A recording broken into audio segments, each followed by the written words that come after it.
malungit siyang gukla mo temesel o ilaas. Pira, akya kalagina kada bulol ngateng kada mal emphasize o tokol belaw di ilal sinsin suakal del turye. Kada mo mlogo tokol kabal serumdas yang ngani amal toko bet sigestri.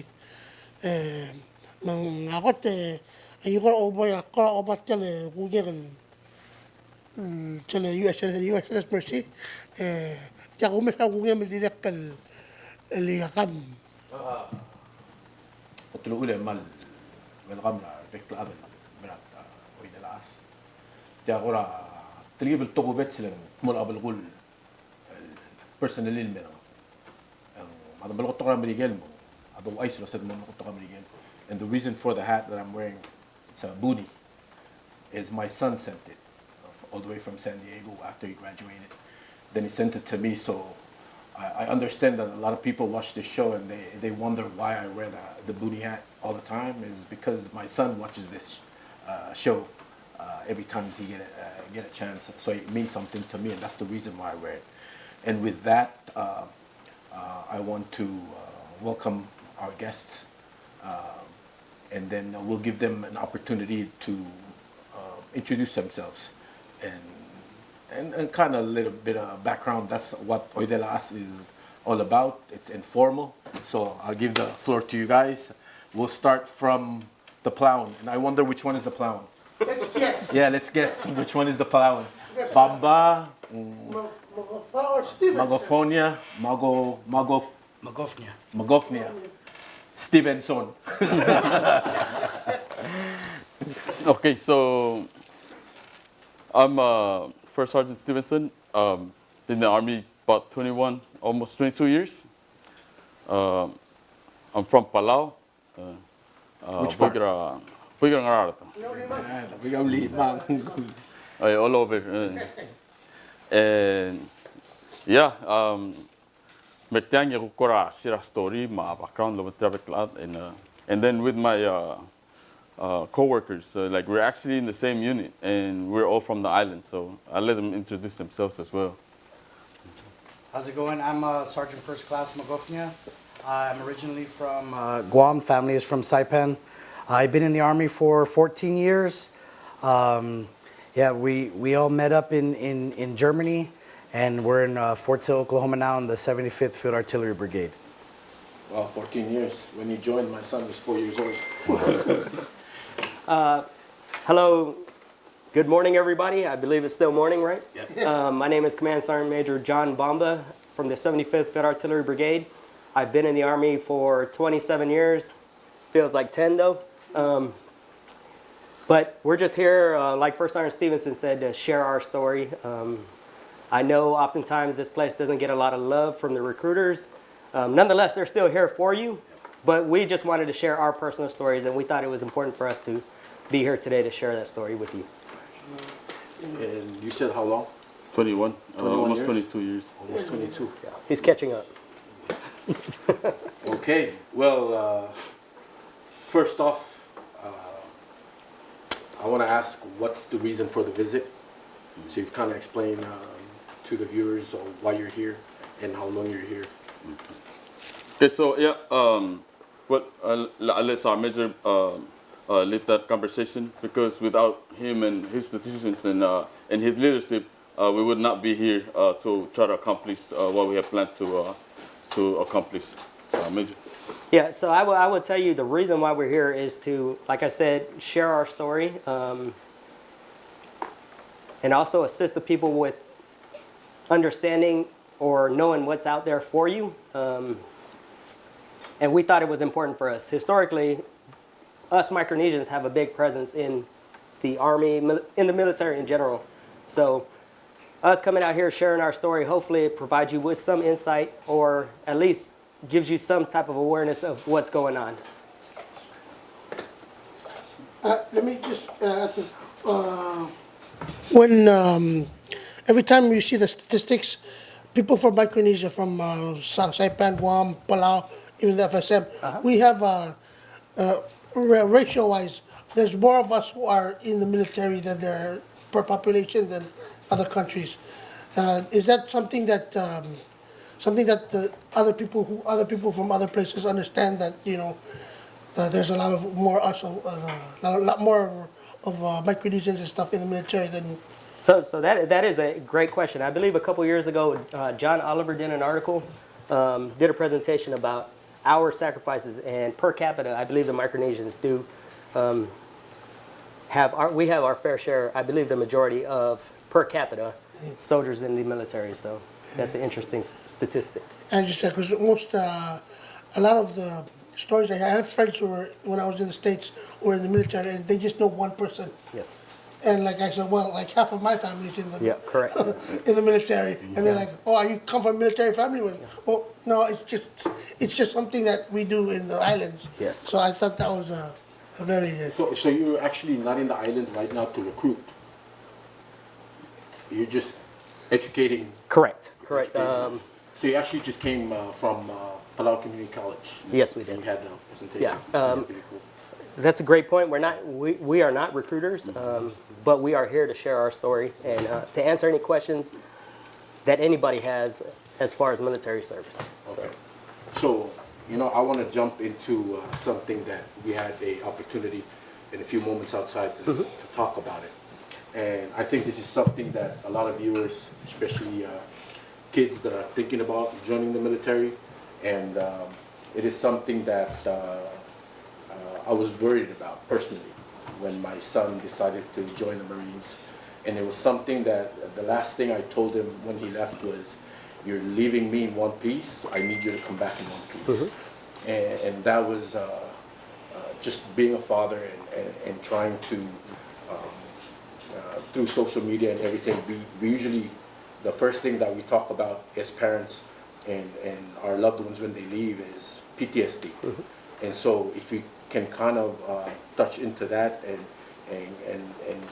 kind of talk about it more deeply and to let people understand and if there's help and all the information that there is behind PTSD. I'll let First Sergeant. Also, PTSD is an individual, and yes, we do react to a situation depending on ourselves as individuals. So some people react to experience different than others. So personally, yes, in the military, especially during the time of war, about the last 15 years or so, we had a lot of soldiers go through the situation. And the thing that I'm not concerned about is that the Army and all the military branches, they have services and resources that are actually focusing on those specifics. Since we talk about PTSD, mental illness and mental situations, and they're out there helping soldiers. So yes, there are resources out there. We just have to educate those individuals so they know and understand that there is resources out there, where to get them, and help them with a little bit of push and guidance and to that help, to that resources. And it does work. It does work. The help and the resources does work.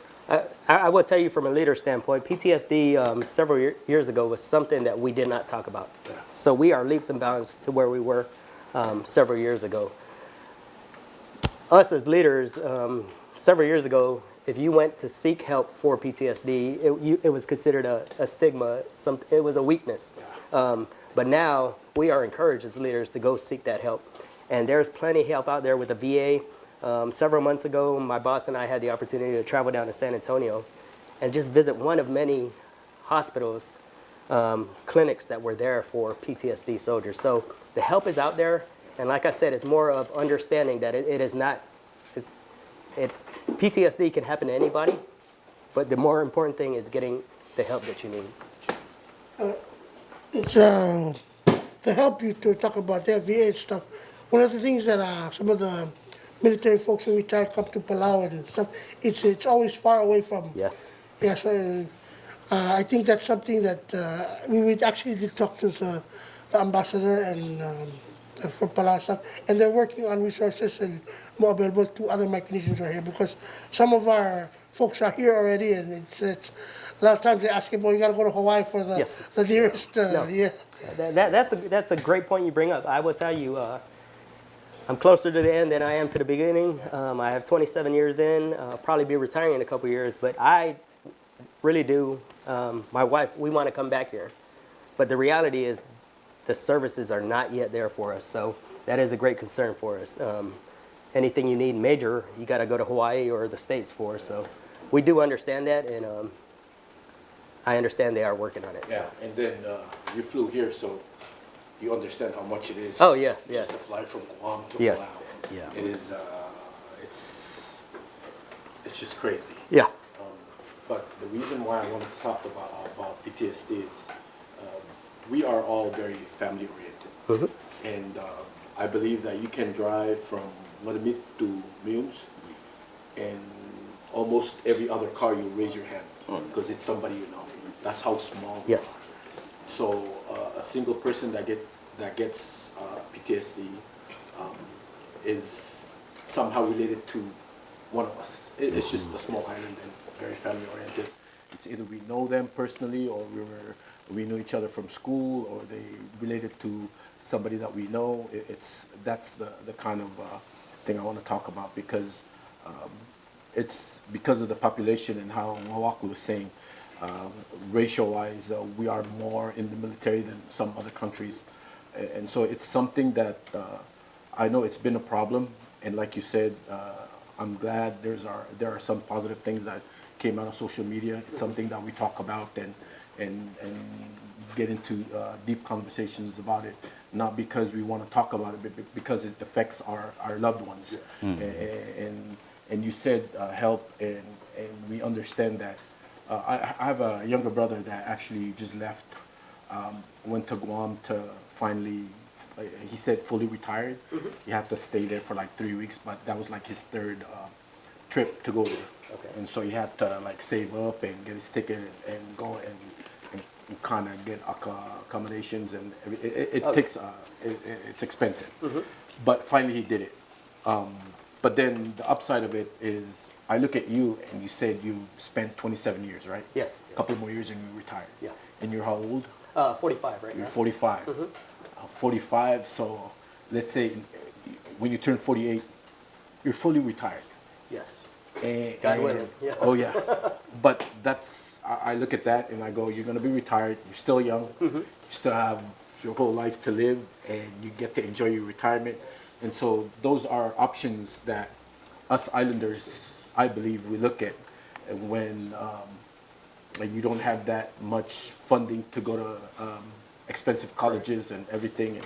And that is something that me and my son talked about. So I wanted to ask you guys, while being in the military, you're still able to get your education while in the military, or do you have to wait until you're done to use your GI Bill? Because I think that's a very misconception of Yes. what people have, so I'll give you the opportunity. So please. I appreciate that question. We just answered it earlier at PCC. I will tell you, I joined the Army personally because I didn't want to go to college. That's the reality. I joined at 17 years old because I wanted to avoid college. Since then, the Army has paid for an associate's degree, bachelor's degree, and a master's degree for me. So you go. all while I'm in the Army. And oh, by the way, they give us a GI Bill when you join the Army. My son and my wife have been able, my wife got her master's degree out of my GI Bill. So the Army encourages, I can't speak of other services, but the Army encourages to go to college. So it's been a blessing. It's been great for me, and I'm sure they share the same experience. Absolutely. So we would just mention this. So normally on every military base, there's an education center with 3 to 6 universities there, full-time counselors and sometimes teachers there to help you enroll, find your path, and teach you, so you can go online or in person in most places. And most units with good chain of commands like we have, right, they give you time and opportunity. Like if these soldiers are enrolled in classes, we allot them time to be able to do their exams, to do their classes. And surprisingly enough, most of these universities are willing to work with the soldier schedule, whatever it is, if it's at your own pace class or night classes, whatever it is. It's very helpful and very it's free, right? So all we do is push college on the soldiers, and it's all about the discipline and wanting to do it. With a little sacrifice, of course. Yes. Right? Absolutely. Yeah. But it's up to that individual. Correct. Yep. Correct. You're not going to force anybody to go to school. Yeah. So, Yeah. It's just That's like the reality. You know, one of the And you get paid at the same time. one of the things I really appreciate about some of the kids that go to the military is the discipline that they learn. We have this place started when I started this place. We had one cameraman. He was his name is Ponong. He's a young man, and you know we forced him, hey, go to school, go to the military, do something. And he was. You can say he was lost because he had to finish high school through the adult high school, the GED, because he didn't like school. He didn't like, and so he was here, and usually we would pay for his stuff. Super Bowl was this Sunday. Yes. He sent $100 for the crew for their lunch from the States. I paid you $100 for the. Is it in the States or in Europe? In Europe, somewhere. Europe, yeah, So somewhere. I said, Yeah. this is a kid that we were asking him to come to work and be like, I'm really busy. I can't. I was hungover. But now he's disciplined. He's thinking about.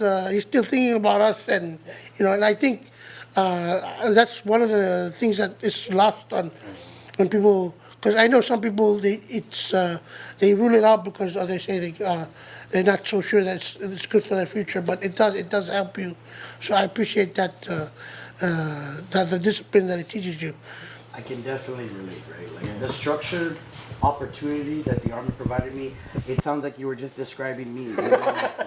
So my dad, he was a first sergeant in the Army as well. And I was like, I don't want to do that, man. Like, you guys look uptight or whatever it is. And I wanted to go party. And I really had no goal in life.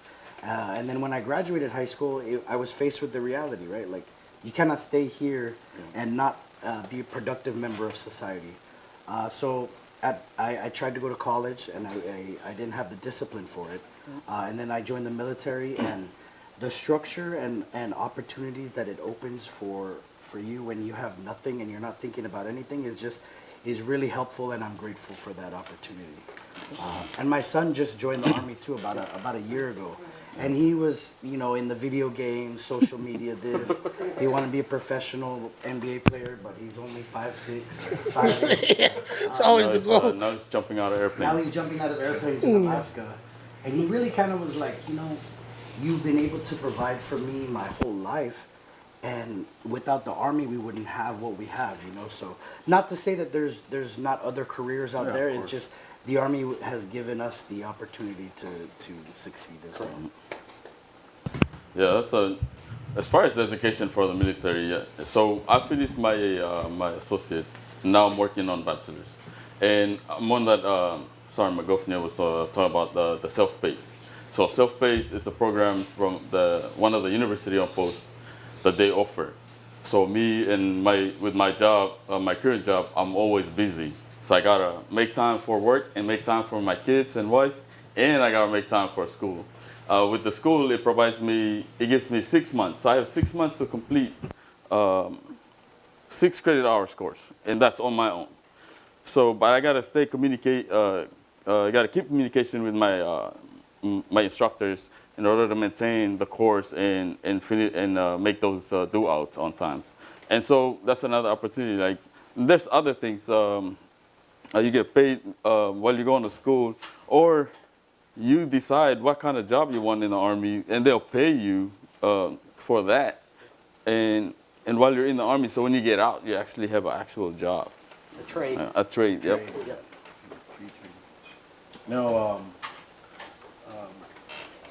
Now, I blame this on social media as well, but it is what it is. I see a lot of kids still in high school, and they're putting tattoos all over their bodies before they graduate. And is that something that would, one day, if they want to join, is it something that might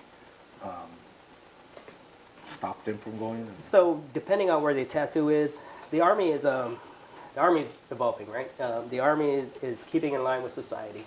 And I would tell you we are a lot more accommodating now than when I first joined the Army a couple years ago. But the placement of the tattoo, there are restrictions to whether or not you could join the Army with a tattoo. But like I said, for example, when I'm looking at your hand, several years ago, you wouldn't even be an option for the Army. But now, it's absolutely possible.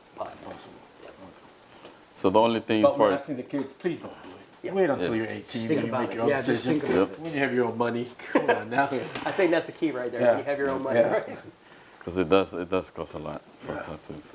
Because I think even more so than the placement, you know, when I was growing up, we see all these things that influence us, whether it's gangs or whatever. So even if it's hidden, the Army, they'll see the tattoo, and if it's gang affiliated, then that's just another obstacle that the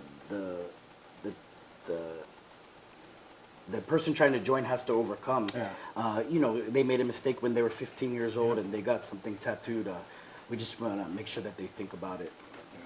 Yeah, because it's funny because I was looking on social media this morning, and they showed that back in the day when you and your friends would hang out and somebody fall asleep, you'll take a marking pen and rub it on their face, and then it would be a prank and take pictures and make fun of them. Now rappers it's the same tattoo that you used to write on their face. Yes. Now they have all that and they think that it's okay, and I go okay. Yeah. But anyways, that's a whole different conversation.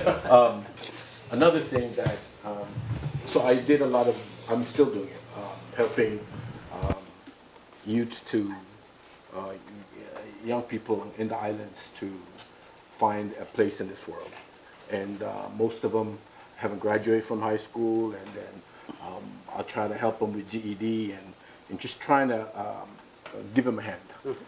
The thing that usually comes into question every time they finally realize that they want to do something with their lives is they have criminal records.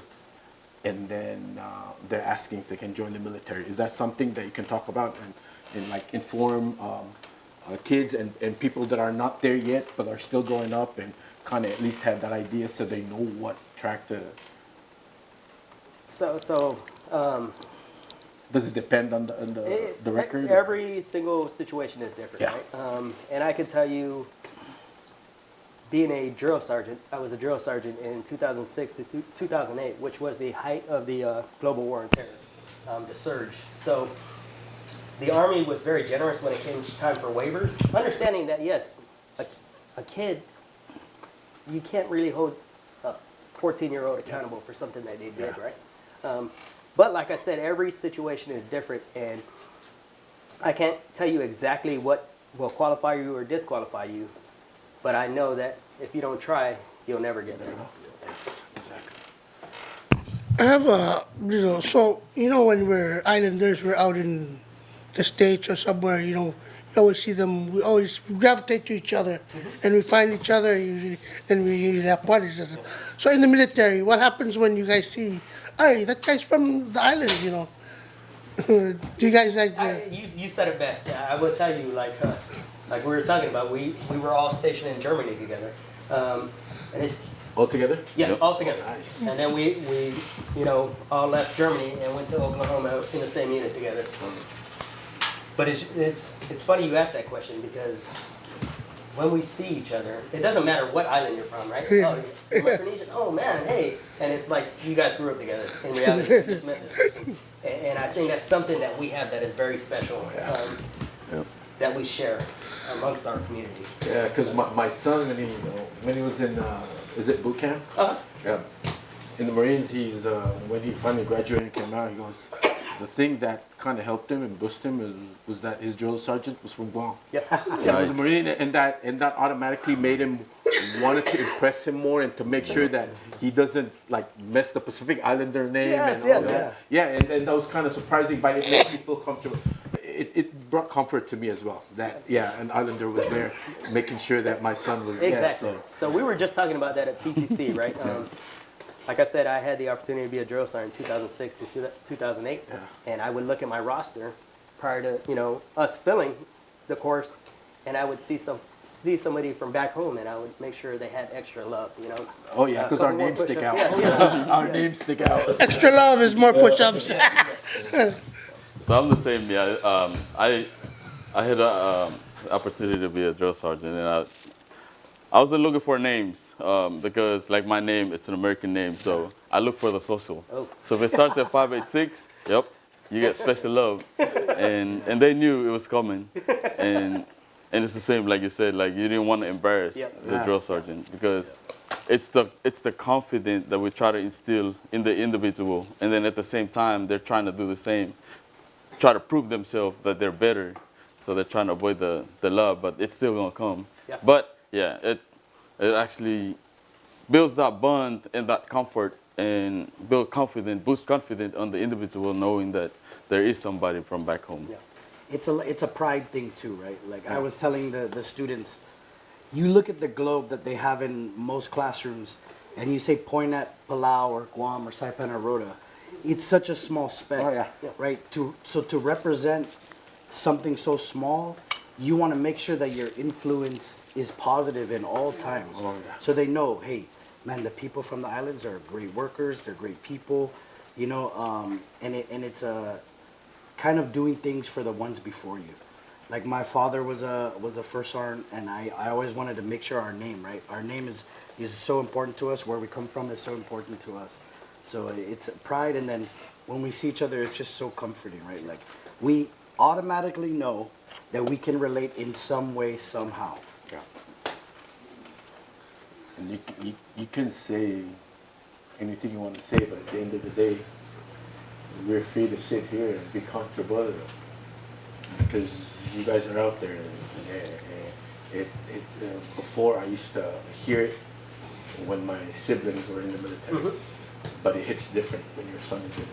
And then so when my dad walked in and he saw you guys and said thank you for your service, like that to me means a whole. It just means different to me, and it carries a lot of weight for me individually because of my boy. So I will relate to that, and I will tell you, I got a son in the National Guard, daughter in Air Force Reserve, another son National Guard, and another son active duty. And when you talk about, you know, it hits hard as a parent. Yeah. And it was very alarming to me when my daughter was going through basic training in the Air Force, nonetheless. She was going through, I was still concerned, right? Because I understand the society and the environment we live in, right? Unfortunately, that is the reality. So I do understand, I do relate to what you're saying as a parent. So Absolutely. you still worry about it, right? Yeah. Because I have a Stalin bike. I have an older brother who lives in Earth, and their only child finally joined. And he left a couple of weeks ago. And as soon as he left, they finally realized that their child just joined the military. Yep. And they were so moved by it, and I think they missed him more than he misses them. But the positive thing that came out of it is both parents are doing PT every single day. That's awesome. Because my sister-in-law told me that they were looking at each other and goes, we're not going to sit here when our son is getting up at 5 in the morning and doing all this. So they're having their own PT every single day to make sure that they're feeling what their son is feeling. That's awesome. And I think to me, it's that's the positive thing, side of everything. And so they're living healthier, they're eating better, and they're just enjoying life to make sure that their son is not alone. And they're doing it all the way from here while he's there. Yeah. I think those are good stories that come out of these. Yeah. What we were speaking, we were talking about this earlier, right? Yeah. I remember growing up, you see somebody that's a certain age, you're like, man, you know, you worried about getting to that age. You're like, oh, I'm going to be broke down. But you're taking proactive steps to ensure that you could still maintain, and that's what we need more of, because that's what it's about, our health. You notice, oh, Go ahead. yeah, just want to talk about like, you know, there's a build up of military presence in Palau, and like a lot of when you see some of these locals come back on these missions, or on the ship, this ship, when you come and there's like islanders on there, and like, you know, and there's also that little bit of extra that even the government, and we went there, and I think the other soldiers were kind of like surprised. So we went on the ship and we surrounded the Pacific Island soldiers. We were like taking pictures with them and hey, how are you doing? And the like people like ambassadors and these generals, like oh they meet them. That when they get that little bit of attention that they're from the islands and they're back, you know, I feel it feels really good to see that even the brass is like, oh yeah, taking pictures with these new guys. You know, these are like these were seamen that were here, but they were from the islands. It's good to see that. Great community support from the Micronesia to their soldiers is, I think, second to none. Yes. And if you can compare it to anywhere else, it doesn't even come close. Oh yeah, I think we're the only men in the world that would go to our kids' graduation and just bawl out crying because we love our kids, Yes, we love our island, and I think that's and like you said, second to none. But we were talking about PTSD, and then I was telling you guys that some of the kind of they're in situations where it's difficult for them to fully get the help that they need. Is it in the talks now, or trying to bring that service to the islands, to Palau, especially to Palau and to the other parts of Micronesia where they don't have that office that they can get help? Yes, that is these essential services that we need. We're just not realizing. Well, we're not now realizing, but it's come to the table now that hey, we need this stuff on island, and I think we're making efforts to get those specialties on island, and it will help the overall community. Yeah, and that's one thing that me as actual Palauan is like for me to make a decision to come back home after my retirement. Like Samis said, do we have the service here that'll change my mind about staying in the States and move my family back here because there's services here they can provide. I think that's a big decision on those individuals on the hot seats to kind of push it if they really want. I'm speaking for myself, but I'm sure other Palauans that are retired are looking forward to coming back home. But with that situation, it's kind of putting them on the spot. Like, nah, I'm just gonna stay. And that's it's hitting the point because my three brothers are not coming back home because of that.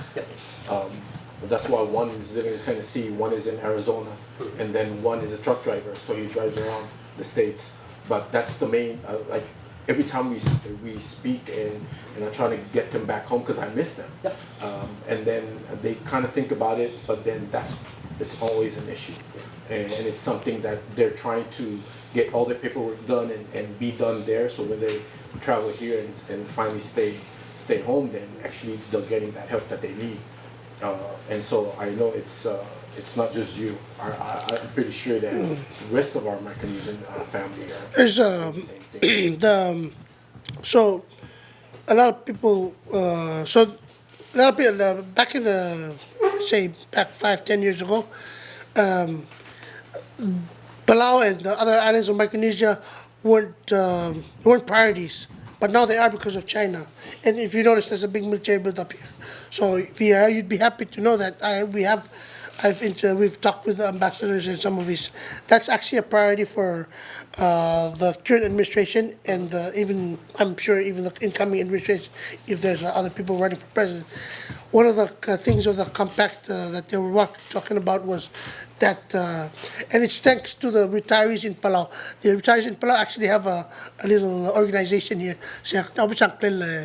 but they are, and we've had talk shows with them, and they've been working with the local leadership and with the ambassador, the U.S. ambassador, and they are committed. They said they're committed to bring services, especially because of the build-up.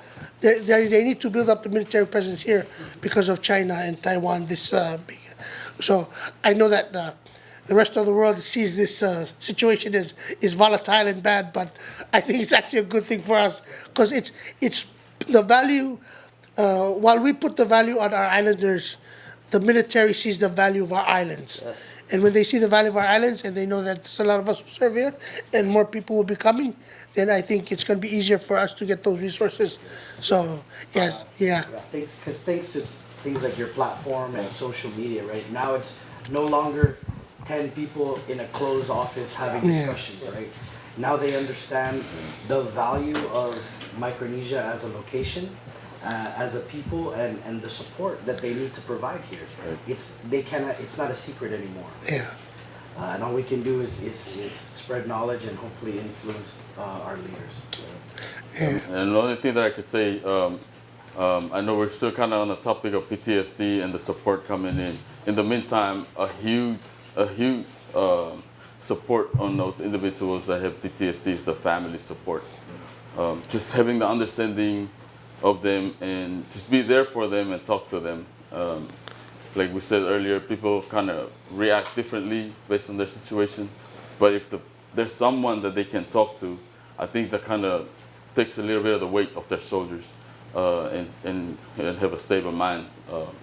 But yeah, the family support is very important. It's letting them know they're not alone. Yeah. And I think that's the bigger thing. And we were discussing it earlier.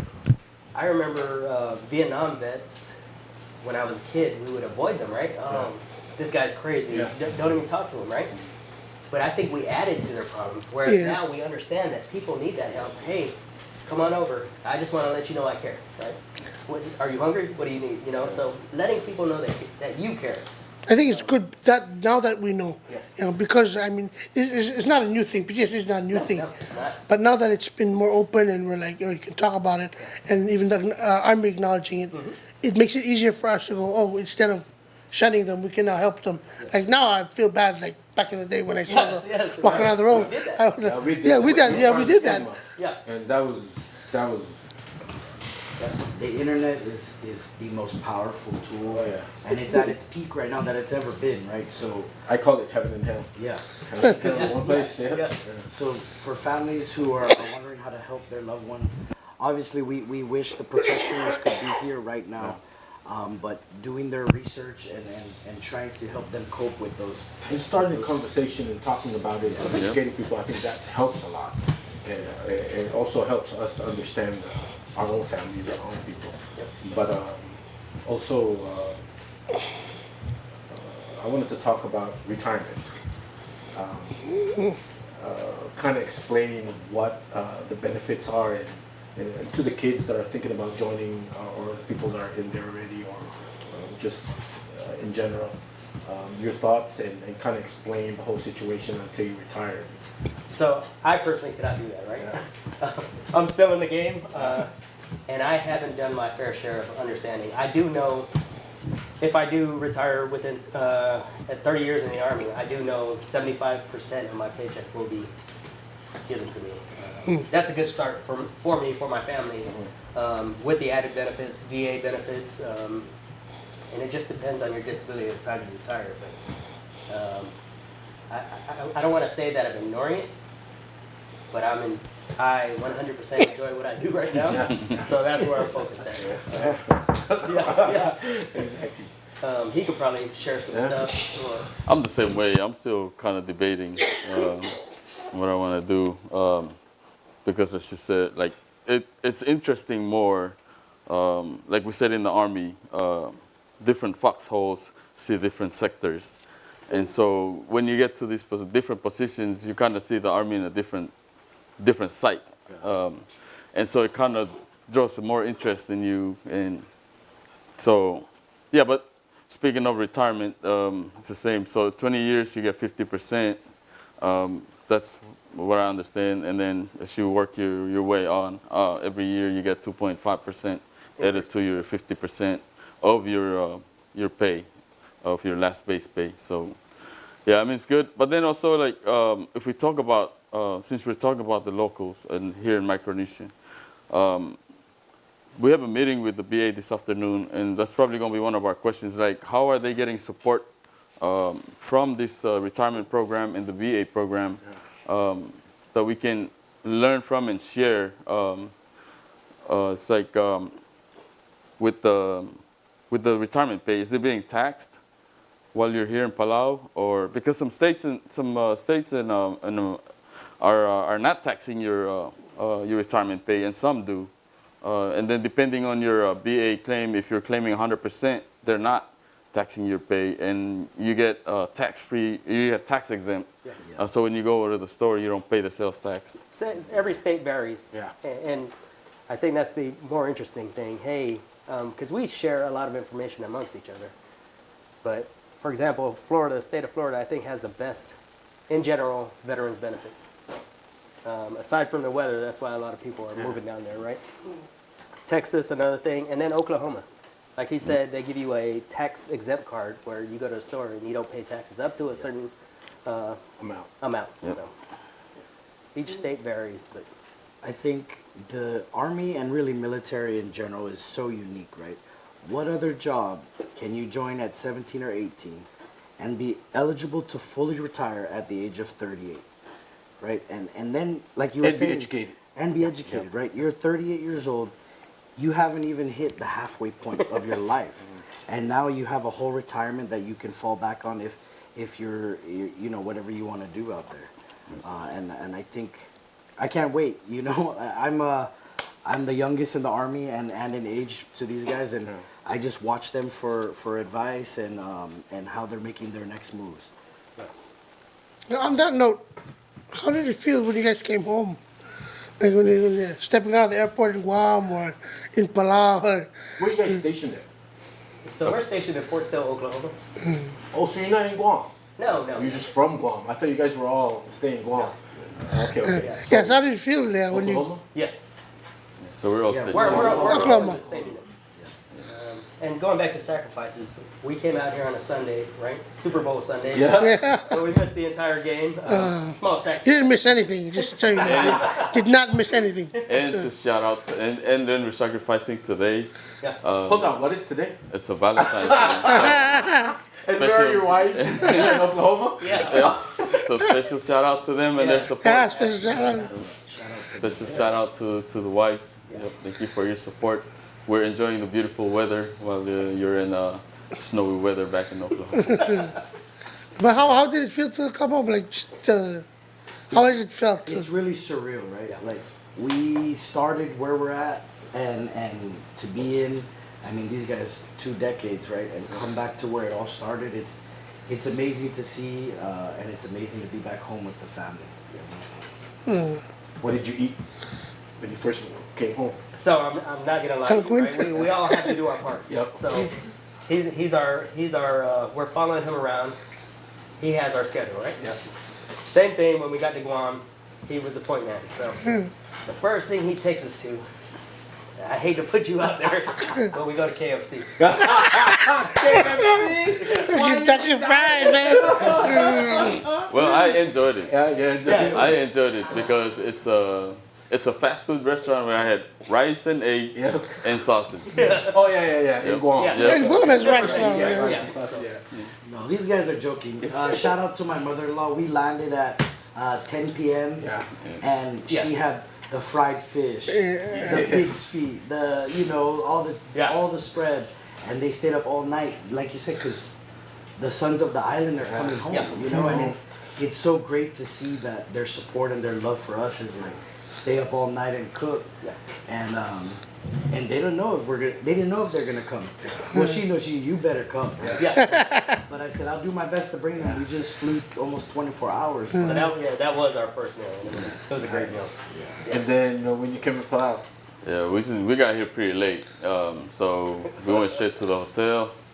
Got to snooze because we got a tight schedule today, but tonight is on. there you go. Tonight, And you guys are all leaving tomorrow. tomorrow night. No, Tomorrow night, early Thursday morning. Yep. midnight, yes. Yeah, that flight. yes. The Friday morning. Yep. Yep. Okay. Yeah. So 2 days here, and then we'll do 2 days Saipan, 2 days in Rota, and then 2 days in Guam. Yeah. Yep. And is there? I want to give you a chance, each one of you, to kind of say something to our young ones, and they're thinking about it or contemplating life. Kids without kind of decisions, they're still clueless on what they want to do. Anything else you want. Anything else you want. to say? You have the floor now, and we're about to end the program, so just we'll go around the room and just. First and foremost, I appreciate you accommodating us today. one thing I will say, this is my first time in Palau, and it's been a great experience so far, right? But as for your question, I will tell you, do not go off of he said, she said when it comes to you making decisions. Information is out there, the internet is out there, we are always out there. If you have a question, please feel free to ask the question. If I don't know the answer, if we don't know the answer, we will get you the answer. But make an informed decision. And do understand that there is no time limit, right? Nobody said you have to be 18 and make this decision. Take your time. We all grow differently. We all experience different things. Take your time and make an informed decision. Yeah, so like Sergeant Major said, we're very thankful for you guys, for the youth out there, and even if you're not youth and you're still trying to figure out something to do, right? Just be passionate about it, and never let somebody tell you no that can't tell you yes. It's a great feeling, even if it's not the Army, to just find something that you're passionate about and to thrive and make where you come from very proud. I'm sorry, age limit in joining. Off the top of the head, I'm Well, not it sure. changed, It might be 42. It changed. It's possible. It was increased a while back. I have the info. I got a recruiter here, so he gave us all the information. Like it's up there. It is up there. Okay. Yeah. Not for you. You're too old. Just kidding. We might be able to get away with it. We can get you in. You can keep the beard too. He's gonna follow his son around, man. You can't read. So by the way, just a quick information for everyone. April 1st is when the recruits are coming out. So from April 1st to April 11th. To the 11th. They'll be here for the initial testing, and then for those who complete the test or who have already completed the test within the year, they'll be back out here for July for processing and all that. Can you say the dates again? April 1st to April 11th at the PCC area. Or if not, then they'll push it out to the public, the location. They usually come to us. Last year we published the dates, so and we actually had the recruiter here in the show last year. So yeah. I just want to make a quick shout out to this. Say anything you want. Quick shout out to the students from PCC for participating in our meeting. They did ask a lot of questions that a lot of people, that a lot of locals didn't ask, and and then a lot of those information were discussed today, and so. If you do listen, those information that we put out were very helpful. And special shout out to Rengeldil Skabong and Garngel Jerome and Trellin Mark. So That's my niece, Rengeldil Skabong from Workmap. So one of them had told us that the recruiter came here did not convince her. Okay. But what we did this morning had her convinced about joining the military. No shade. We just call it like we see it, We're here. Yeah, I mean, she made an informed decision because she actually took time and she talked. Yeah. Exactly what you said. Yeah.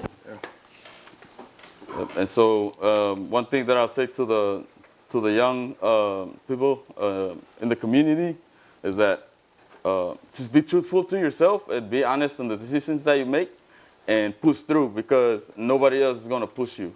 If you look behind you, there's nobody behind you but your feet and your back. So it's all on you. Make an informed decision and push through, and don't let anybody tell you can't. That's it. One more thing, Pira, just because, also say something in Palau so they know that you haven't forgotten how to speak Palau. Oy, ngaya accent na kal malukot tokor bela, hindi ka accent ram Rigel. But yes, Omram sulang rate al nasa umam mertiang, am tirakal guest, tirakal gimdila kal makalor your mlamo family, like we're family because we've known each other for mlamo makatiratil time. So kung sulang rate al ngayon gamam mera radio station, share information el morar adrabalu. Kami mga artiang mera rakluguk, tirakal nga niya mutil bebir gimora Palau school rakluguk, direct mora bibila talkshow rakluguk direct mora mission tira kapsige. So gitral like we said earlier, hindi agim recruit, gitral share information. Masumanya questions sila kami moger magim mo ay kaya ka buti ka answer gim mosmi ka answer mo. Mosibir. want to take this opportunity and thank you three. Thank you guys for your service. Much appreciated. Thank you, sir. Thank you, sir. Thank you. And on behalf of TMC and TMC family, we want to say thank you and thank your wives for it's Valentine's Day. Yes. And you're all the way here trying to make a difference. And I do appreciate you guys and I appreciate your wives and I want to wish you happy Valentine's Day. And behind every great man, there are better women. Yes. Yes. And so I thank you all and see you next Tuesday. Yes. Thank you. Sulam. Hey, I'm Sulam. Besulam. Besulam.